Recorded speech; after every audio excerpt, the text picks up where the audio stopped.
लोकसभा चुनाव की मीटिंग के ठीक पहले भारतीय जनता पार्टी के इंटरनल सर्वे में बीजेपी की हालत खराब दिखाई दे रही है।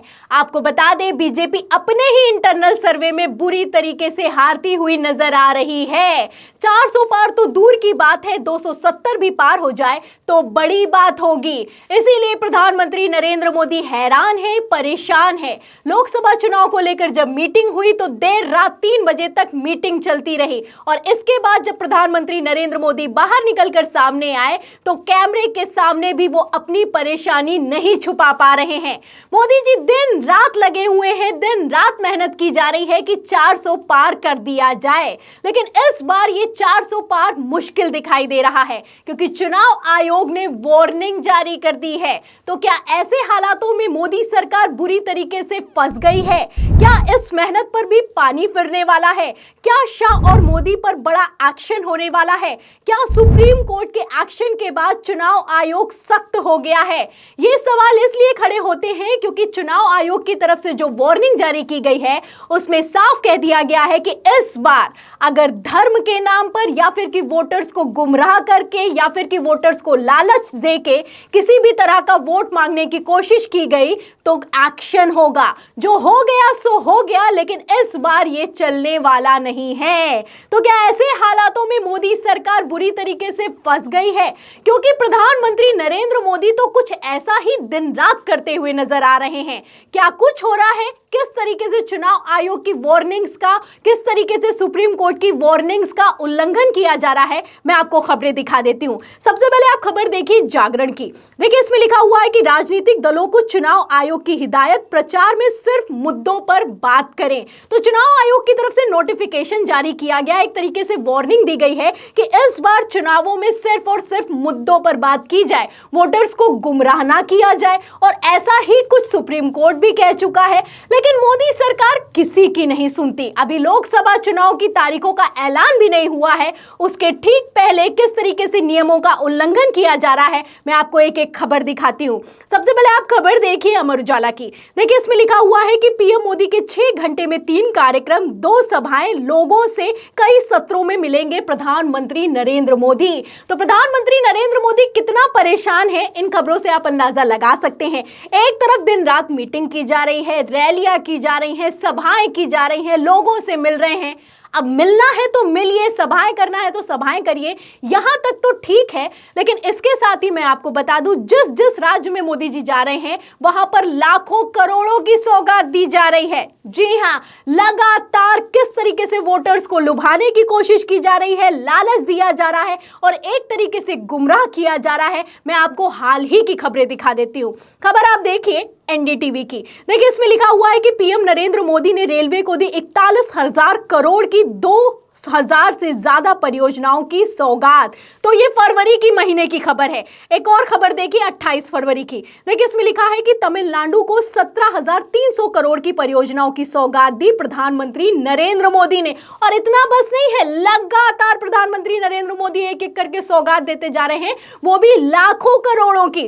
देखिए 29 फरवरी की खबर देखिए अमर उजाला की। देखिए इसमें लिखा हुआ है कि एमपी में 17,500 करोड़ की परियोजनाओं का शिलान्यास। पीएम मोदी बोले विकास और विरासत साथ लेकर चलेंगे। एक और खबर देखिए, खबर आप देखिए 1 मार्च की।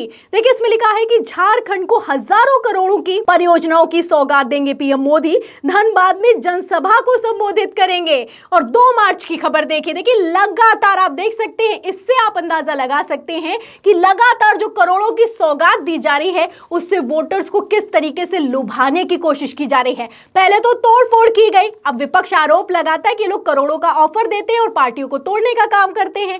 अब उसी के साथ आप देखिए कि किस तरीके से वोटर्स को भी तोड़ने की कोशिश की जा रही है, एक तरीके से लालच देने की कोशिश की जा रही है। देखिए खबर 2 मार्च की खबर भी आप देख लीजिए। इसमें लिखा हुआ है कि पीएम नरेंद्र मोदी ने बिहार को दी बड़ी सौगात, औरंगाबाद में 28 परियोजनाओं का किया शुभारंभ। तो एक एक करके आप देख सकते हैं कि किस तरीके से लगातार प्रधानमंत्री Narendra Modi full active mode में दिखाई दे रहे हैं और इस एक्टिव मोड में करोड़ों की सौगात सौगात दी जा रही है, लाखों करोड़ों की बात की जा रही है। जबकि अभी अभी जब 5 राज्यों के विधानसभा चुनाव हुए तो सुप्रीम कोर्ट का कहना था कि ये रेवड़ी कल्चर चलने वाला नहीं है और ये नहीं करना चाहिए।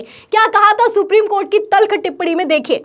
एनबीटी की खबर में लिखा हुआ है कि रेवड़ी कल्चर पर सुप्रीम कोर्ट ने शिवराज सरकार से मांगा जवाब। कहा वोटरों को लुभाने करदाताओं के पैसों का दुरुपयोग हो रहा है। तो लुभाया जा रहा है, लालच दिया जा रहा है, और ये टैक्स पेयर्स का पैसा है। आप क्यों बांटने की बात कर रहे हैं? और बांटने की बात कर रहे हैं तो सो कर रहे हैं। मैं आपको बता दूं, जो परियोजनाओं का ऐलान किया जा रहा है ये जमीन तक पहुंच भी नहीं रही है। और सुप्रीम कोर्ट ने जब ये टिप्पणी की तो इस पैनल में आपको बता दूं सीजीआई चंद्रचूड़ भी शामिल थे। कहना तो था कि आप लाखों करोड़ों की बात कर रहे हैं, लेकिन ये पैसा कहां से लेकर आएंगे? इस पर मोदी सरकार से जवाब तक नहीं देते बना। अब देखिए, आप विधानसभा चुनाव में क्या किया और अब लोकसभा चुनाव आ गए हैं, फिर से वही कुछ दोहराया जा रहा है। फिलहाल दोहराया तो जा रहा है, लेकिन मैं आपको बता दूं ये जो योजनाएं हैं ये जमीन तक नहीं पहुंचती हैं। क्यों नहीं पहुंचती हैं, इसको लेकर क्या कहना है राजनीतिक विश्लेषक अभय दुबे का, बयान सुनिए। आजकल वो सब जगह जा रहे हैं नरेंद्र मोदी, चाहे बिहार जाएंगे, बिहार तो अभी जाएंगे, कई जगह जा रहे हैं, और सब जगह वो हजारों करोड़ रुपए की, झारखंड में आज झारखंड का नंबर था, 35,000 करोड़ रुपए, 20,000 करोड़ रुपए, 10,000 करोड़ रुपए, 40,000 करोड़ रुपए की विकास योजनाएं गिफ्ट कर रहे हैं उन प्रांतों को। अब आप सोचिए कि ये विकास योजनाएं गिफ्ट की जा रही हैं लोकसभा चुनाव से ठीक पहले, और आज तक ऐसी विकास योजनाएं अगर पूरे 10 साल में नरेंद्र मोदी के सभी ऐसे भाषण सुने जाएं और उन विकास योजनाओं को जोड़ा जाए आपस में, जो हजारों करोड़ रुपए की विकास योजनाएं उन्होंने जगह जगह गिफ्ट की हैं, उनको जोड़ा जाए तो वो इतना सारी विश्व का विकास हो जाएगा। मैं आपको बताऊं उतने रुपयों। तो सुना आपने, ये जाने माने राजनीतिक विश्लेषक हैं, हमारे चैनल से बातचीत करते हुए उनका कहना है कि जिस तरीके से प्रधानमंत्री नरेंद्र मोदी लोकसभा चुनाव के ठीक पहले परियोजनाओं का उद्घाटन कर रहे हैं, शिलान्यास कर रहे हैं, इतना पैसा आएगा कहां से? और ये जो हजारों करोड़ की परियोजनाएं दी जा रही हैं, हजारों करोड़ों की सौगात दी जा रही है, अगर इस पैसे को जोड़ दिया जाए तो भारत तो छोड़िए पूरे विश्व का विकास हो जाएगा। तो बिल्कुल सही बात है, अगर इतनी ही योजनाएं शुरू हो रही हैं तो ये योजनाएं आखिर जमीन पर क्यों नहीं दिखाई देती हैं? किस तरीके से गुमराह करने की कोशिश की जा रही है और खुलेआम धड़ल्ले से झूठ बोला जा रहा है, आप अंदाजा लगा सकते हैं। फिलहाल इस पर चुनाव आयोग कार्रवाई करेगा या फिर कि नहीं करेगा, सवाल खड़ा होता है, क्योंकि नोटिफिकेशन तो जारी कर दिया गया है कि अगर कोई झूठ बोलेगा या फिर कि गुमराह करेगा उस पर एक्शन होगा। लेकिन ये एक्शन कब होगा? सबसे बड़ी बात तो यही है, क्योंकि विधानसभा चुनावों को आपको याद होगा कि विधानसभा चुनावों में भी किस तरीके से धड़ल्ले से जो नियम कायदे कानून है उनको ताक पर रख दिया गया, और ये किसी और ने नहीं किया, गृह मंत्री अमित शाह की तरफ से किया गया। गृह मंत्री अमित शाह ने लगातार राम मंदिर के नाम पर वोट मांगे, दर्शन के नाम पर वोट मांगे, लेकिन मजाल है कि चुनाव आयोग ने कोई एक्शन ले लिया हो, तब तो एक्शन लिया नहीं। और अब जब लोकसभा चुनाव के लिए नोटिफिकेशन जारी किया है तो क्या कहना है, सुनिएगा। देखिए, खबर में लिखा हुआ है कि मर्यादा ना लांघे, धार्मिक स्थलों के जरिए वोटर्स को ना करे गुमराह, लोकसभा चुनाव से पहले ईसी ने नेताओं को दी हिदायत। तो हिदायत तो दी जा रही है, वार्निंग तो दी जा रही है, लेकिन ऐसा लगता है कि गृह मंत्री अमित शाह पर यह वार्निंग काम नहीं करती है। ऐसा मैं क्यों कह रही हूं, इसके लिए मैं आपको एक छोटा सा बयान है सुना भी देती हूं, बयान सुनिए। अयोध्या में रामलल्ला का दर्शन करना है ना, जोर से बोलो, करना है ना, जाओगे तो खर्चा होगा ना, मत करना।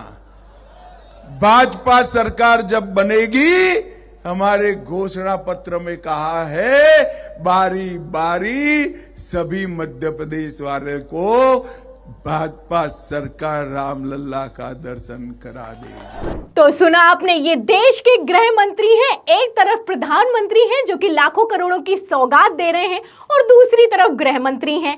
आप देख सकते हैं कि फ्री ऑफ कॉस्ट रामलला के दर्शन करवाएंगे, और तो और इसे अपने घोषणा पत्र तक में शामिल कर लिया है। मध्य प्रदेश ही नहीं, एक बार नहीं कई बार ये बयान गृह मंत्री अमित शाह की तरफ से दिया गया, लेकिन चुनाव आयोग ने कोई एक्शन नहीं लिया। उद्धव ठाकरे ने पत्र भी लिखा और एक्शन की मांग की, और पूछा भी कि क्या चुनाव आयोग ने अपने नियम कायदे कानून बदल दिए हैं, इस पर कोई जवाब तक नहीं देते बना और एक बार फिर से नोटिफिकेशन निकलकर सामने आ गया है। वार्निंग दी जा रही है, हिदायत दी जा रही है। अब सबसे बड़ा सवाल यही खड़ा होता है कि क्या ये हिदायत सिर्फ और सिर्फ विपक्ष के लिए दी गई है, और अगर सत्ता पक्ष के लिए दी गई है तो क्या मोदी शाह पर एक्शन होगा? इस सवाल के जवाब में इस पूरी खबर पर आप क्या सोचते हैं कि लोकसभा चुनाव के ठीक पहले जिस तरीके से अभी लगातार घोषणाएं दी जा रही हैं, लगातार नोटिफिकेशन जारी की जा रही हैं, इस पर एक्शन होगा या फिर कि नहीं होगा? इस पर जो भी आप सोचते हैं हमें कमेंट बॉक्स में जरूर लिखें। वीडियो को ज्यादा से ज्यादा शेयर करें, सब्सक्राइबर बटन दबाएं, हमारे चैनल को लाइक करें, ज्वाइन करें। फिर मिलती हूं अगली खबर के साथ, तब तक के लिए धन्यवाद।